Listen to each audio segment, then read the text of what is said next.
Well, welcome everybody to another paint along video with Simon. This afternoon I'm just going to show you a little technique of using an underpainting, and what that's going to do is it's going to put in place all the shadows for the painting, and then we're just going to brush over our local colour. In this case it's going to be a sort of a yellow for sandstone over the top of the underpainting, and because the base layer is in place and the top layer, or the glaze, is transparent, the top coat that we see will be affected by the colour underneath. And this is a technique that really sort of negates the need to mix our colours, and I tend to find that if we overmix, certainly some of our colours like our yellows for example, we tend to get sort of muddy effects, and this underpainting technique allows us to simplify the painting process. So hopefully watch the video and you'll learn a couple of my techniques which I like to use in my painting.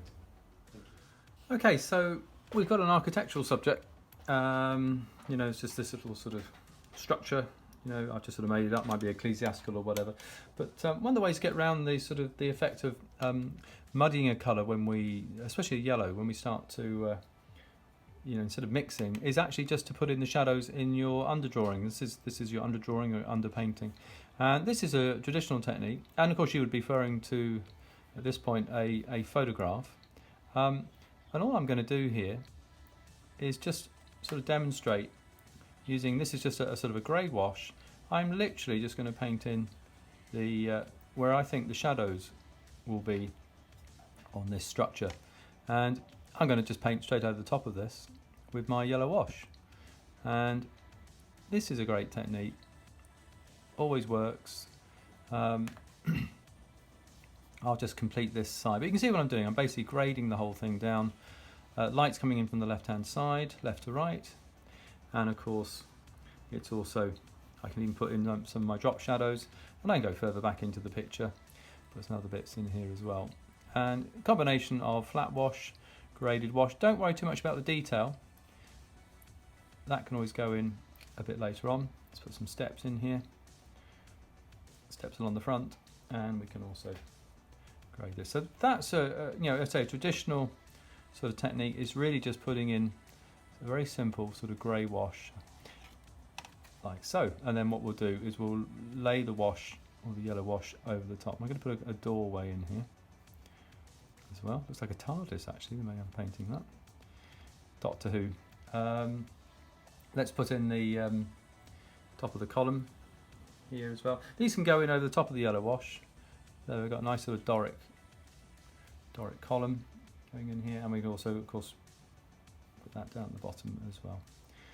There we are. So that's a blue-grey underwash, which I will brush with yellow in a second once it's had a chance to dry. Now, because I'm trying to get the sort of a feeling of sort of sandstone for this structure, one way I might be doing would actually use a slightly lighter underpainting, and this time I'm going to revert back to using my brown. And again, I'm doing exactly what I did with the grey wash, but this time I'm painting in the shadows using a warmer underpainting, which is made up of things like burnt umber or burnt sienna or yellow ochre. And again, the shadows, you'll notice when I come to put the yellow over the top of this, the shadows should have that sort of warmth, which they won't have with the grey one, which I just did a moment ago. And again, I'm putting in the same sort of details, just putting in the shadow washes. Don't again have to fuss. I can build this up in layers. That goes down underneath. Lovely technique this. Again, underpainting, putting some of the door shadows through here. I can always come back. You'll notice this when the transparent yellow goes in over the top. And I'll use things like raw sienna, yellow ochre. Again, painting things in the backgrounds. Keep it simple back there, Simon. Don't fuss. Don't forget, of course, put in some of your drop shadows. Colour I like to use a lot is actually Van Dyke Brown. It's a gorgeous colour. That's the Van Dyke Brown. It's a mix. It's got several pigments in it, but it's a lovely sort of dark brown. Gives me some really nice sort of dark shadows. And again, I'll build these shadows up. Don't forget your cast shadows coming out the side of a building are always much stronger, very, very dark, your cast shadows. And remember also, just be aware that there's always, with all watercolours, there is a drying shift.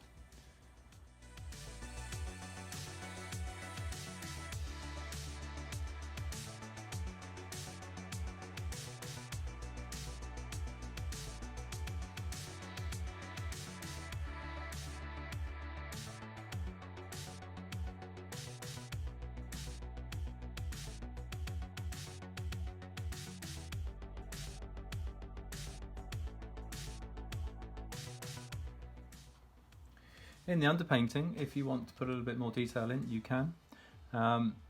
This is quite funny actually, I never use a small brush.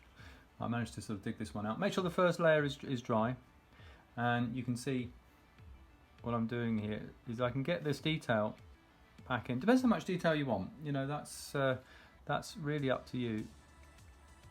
Some people like a lot of detail in their drawings. You can even use the brush.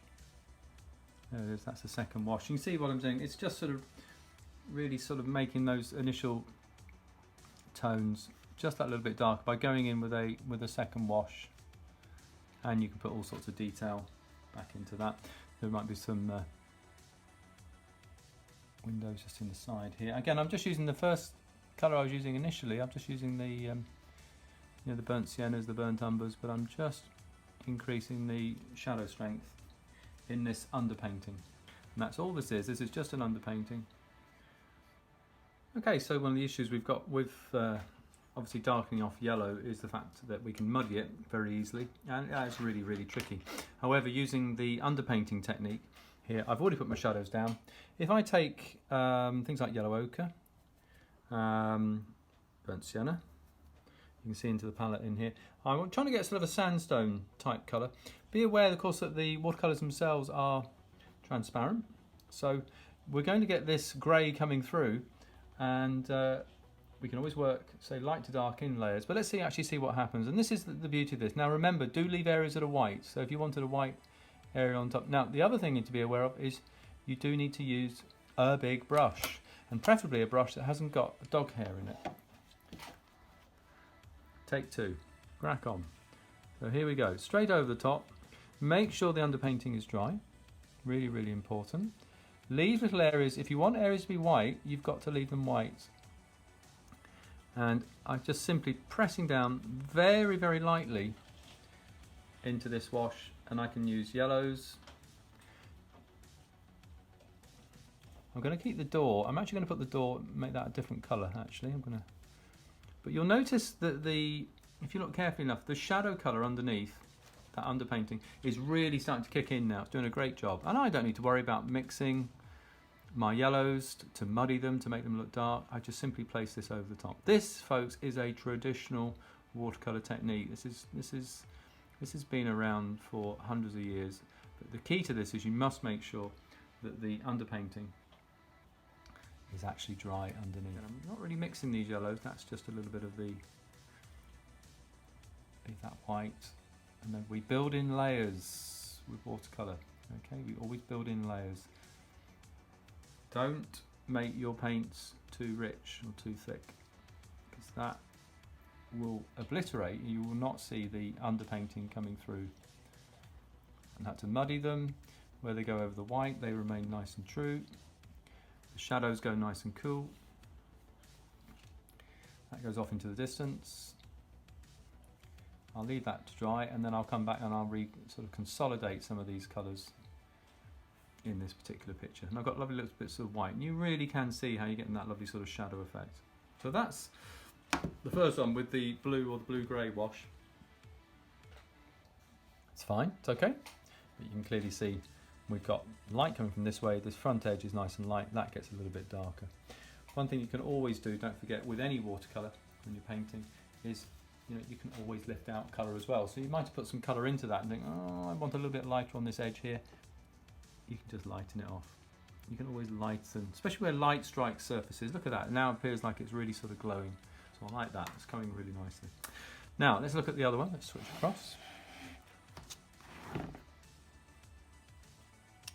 Now this one has got a little bit more, I call sympathetic sort of undertone, underpainting, which is in the sort of browns. And again, I'm going to take my yellow ochre, my Windsor yellow, and remember what I'm trying to do here is I'm trying to get a feeling of sandstone. So again, just come straight in over the top. Make sure you don't again have to mix these colours. You don't have to be too strong. You're just simply brushing over that colour. And you're seeing, look at that. I mean, it's already, isn't it? It's a warmer painting. It's a much warmer painting. Shadows. There's an illusion that shadows, anything on the shadow side has to be somehow, cold. It has to have a blue base or a green base to it. And I think this is sort of starting to prove that that is actually not the case. And again, you will see the underpainting. Provided you don't go too strong, you will see the underpainting coming through. It's got that lovely sort of glow, lovely sort of warmth to it.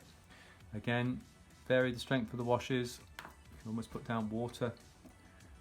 If it's light struck, it's very yellow. If it's more in shadow, it's just a little bit browner. And again, come into the background.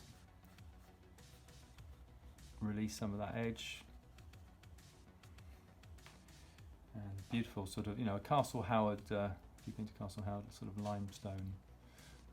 sandstone. I'm even going to put a kind of car shadow and keep this part nice and white. And again, I'll dry this off and I'll come back and I can build up the colours in layers over the top of that. So that one's got a much sort of warmer feel than the one that's done with the grey shadow. So I'll come back to that one in a moment once I've dried it off.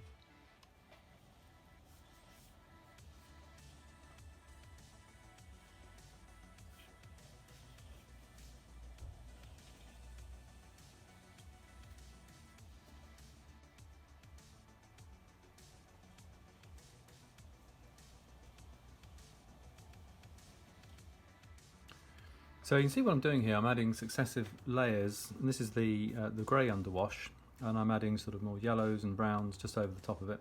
And I'm stepping down bit by bit, and eventually I get down to sort of the browns, and I can start putting in the browns with Payne's grey, and this will give me a really nice sort of dark. And this is the sort of, if you really feel that there's some dark windows or something in the top here, you can see, and again I can put in some very dark shadow areas for windows down the side of this little chapel. And you can see how again I've gone down progressively, one layer on top of another layer going down, and it's just these last sort of shadows that really sort of bring the whole picture together. And again, you can paint nice and dark. Painting. Let's have a look at the one on the brown wash, brown underwash, and again I can have the same sort of treatment.